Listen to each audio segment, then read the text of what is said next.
सम्राट जी उस वक्त बहुत बच्चे होंगे, हम 3 बार सांसद बन गए, तब जाके सम्राट जी शायद एमएलए हुआ। सारा अनपढ़, सारा बेईमान चोर ओबीसी आपको लग रहा है? ओरमा ग्रुप, जो सोचता है वो करता है। आपके अपने सपनों का आशियाना।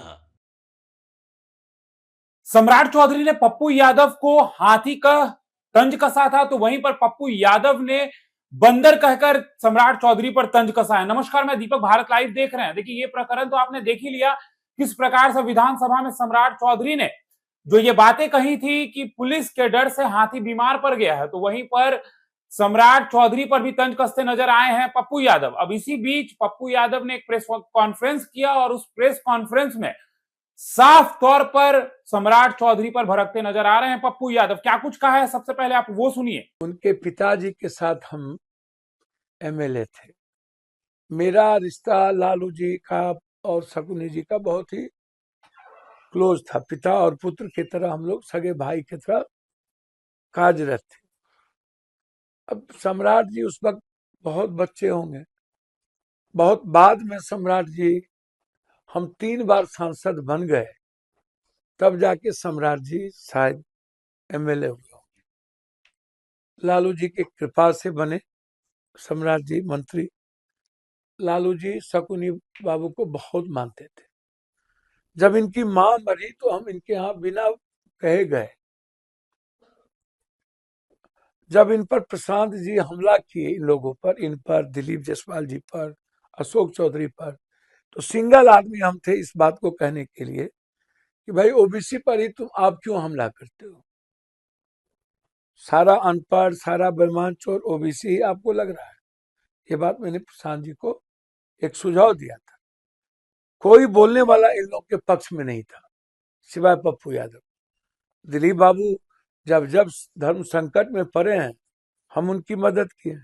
दिलीप जी मेरे घर से ही स्कूटर से निकलते थे, मेरी माँ के हाथ से खाना खाते थे, उनको तो कुछ भी पता नहीं था।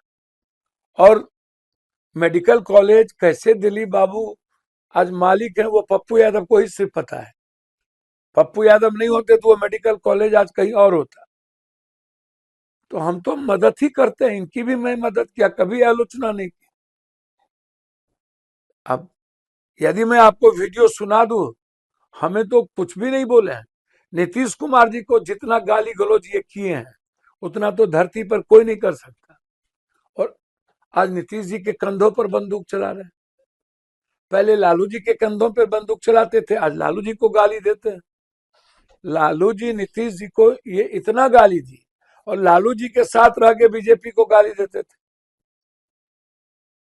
तो सम्राट बाबू, आपको जिम्मेदारी मिली है, डेली 4 साल 6 साल 8 साल की बच्ची का बलात्कार हो रहा है, उसको बचा लीजिए। भागलपुर सासाराम से बच्ची गायब हो रही है, भागलपुर से कई बच्ची गायब हो गई, अब मानव तस्करी को बचाइए।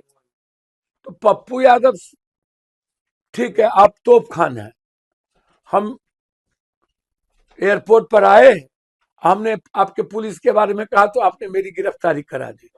अच्छी बात है, आपने स्वीकार कर लिया तो अच्छी बात है। अब आप हमसे पूछते हैं, अब हम कुछ बोलेंगे तो पहले इतना बड़ा आदमी है, गिरफ्तार करवा दिया, मरवा ना दे। हम लोग तो बहुत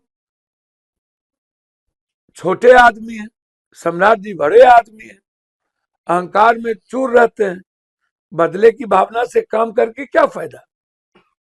अरे जो आलोचक है उसको अब उसकी स्वस्थ आलोचना को सुनिए।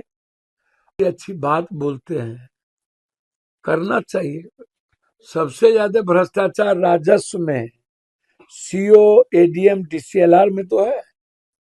वीडियो को तो आप कुछ बचा नहीं, या तो भ्रष्टाचार सीओ एडीएम डीसीएलआर राजस्व कर्मचारी या थाना। भ्रष्टाचार का जननी ये 2 जगह है सबसे ज्यादा। तो विजय जी को ये सिस्टम करने देगा? हमको तो नहीं लगता। सिस्टम में ही गुल जार लगा हुआ। तो मुझे उम्मीद है कि विजय जी को करना चाहिए और निश्चित रूप से सीओ एडीएम और डीसीएलआर के सारे संपत्ति की जांच होनी चाहिए। हर कीमत पर। करोड़ों अरबों रुपया ये लोग कमा चुके हैं। और जो लोग थाना में रहे हैं, थाना प्रभारी लोग, उन लोग की भी जांच होनी चाहिए। ये लोग भी करोड़ों रुपया कमा चुके हैं। और दूसरी तरफ MVI और DTO, ये दोनों भी भ्रष्टाचार की गंगोत्री है। इन दोनों की भी संपत्ति की जांच की जरूरत है। ये लोग लूटते हैं। तो इसीलिए विजय जी, हमें नहीं लगता है कि सिस्टम विजय जी को करने देगा। विजय जी का प्रयास जारी है, लेकिन जिस तरीके से पूरा का पूरा CEO एक हो जाते हैं और हम कुछ बोल नहीं पाते हैं, ये गलत है। 99% CEO भ्रष्टाचार में डूबे हुए हैं, ADM डूबे हुए हैं, कर्मचारी उससे ऊपर डूबे हुआ है।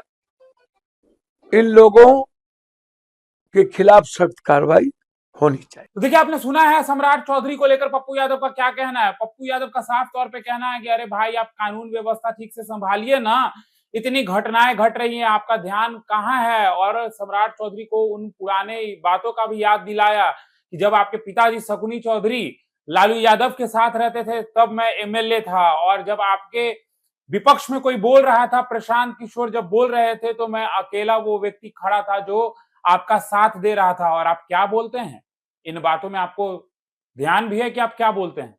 तो देखिए, पप्पू यादव ने साफ तौर पे सम्राट चौधरी को जो है वो इन बातों को लेकर साफ तौर पे कह दिया है कि किस तरीके से बोलते हैं, उनको बिहार संभालना चाहिए, इस तरीके की टिप्पणी नहीं करनी चाहिए। ये तमाम बातें जो है पप्पू यादव कहते नजर आ रहे थे। फिलहाल इस खबर में इतना ही। बने रहिए भारत लाइव के साथ। धन्यवाद। आपके सपनों को हमने सजाया है, ई होम्स पैनोरमा को हमने बनाया है। ई होम्स मेरा एक सपना था जिसपे मैं पिछले 4 साल से काम कर रहा था। हमने जो बनाया है वो सबने है माना। ई होम्स पैनोरमा में हो आपका भी आशियाना। और फाइनली हमने 2021 में इस प्रोजेक्ट को लॉन्च किया। बहुत लोग अप्रिशिएट कर रहे हैं कि पूर्णिया जैसे शहर में, बिहार के, एक तो बिहार की बात करें उसमें भी पूर्णिया जैसे छोटे जगह में इस तरह का लाइफस्टाइल देना, ये सुन के हम लोगों को बहुत अच्छा लगता है। ई होम्स में हमने कुछ और भी किया है, जैसे हम जिस जगह में रह रहे हैं हमारे फैमिली सिक्योर हो, उनको सिक्योरिटी का ध्यान में रखा है। आपकी सुविधा और सुरक्षा आपके लिए खास है, ये आपका विश्वास है। इसमें आर्टिफिशियल इंटेलिजेंस का 7 लेयर सिक्योरिटी का हमने इस्तेमाल किया है। लस ग्रीन कैंपस को बनाया है। यदि हमारा बाउंड्री वाल है तो वो वर्टिकल गार्डन है। ये जितनी भी फैसिलिटी होता है एक इंटरनेशनल टाउनशिप में ई होम्स है, ये हम लोग विश्वास नहीं कर पा रहे हैं। जो भी हमारे मित्र दोस्त या जो भी हमारे बाहर के बाहर आते हैं तो हम लोगों को बहुत अच्छा सुनने को मिलता है और बहुत अच्छा क्रेडिट मिल रहा है। वो सारा हमने सिर्फ एक बिल्डिंग नहीं बनाया, हमें एक बहुत अच्छा लाइफस्टाइल दिया ई होम्स में, और मेरा एक सपना था जिसको मैं आज फुलफिल होते हुए देख रहा हूँ। ये आपका आवास है। ई होम्स पैनोरमा में अब आपका निवास है। E Homes Panorama, luxurious lifestyle redefined. Panorama group, जो सोचता है वो करता है।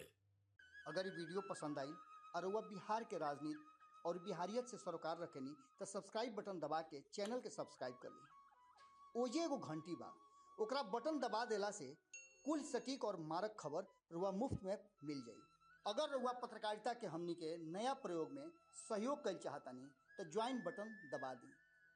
पेटीएम नंबर नोट कर ली 9386 816 700।